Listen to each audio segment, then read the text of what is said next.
សាទរទទួលអំណរបងសួស្ដីអបអរសាទរស្មារតីផងត្រង់ត្រជាថ្លាថ្លៃ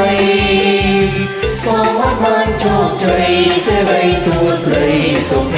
មង្គលជ័យលោកប្រិយមិត្តជ័យចិនដែលជ័យមក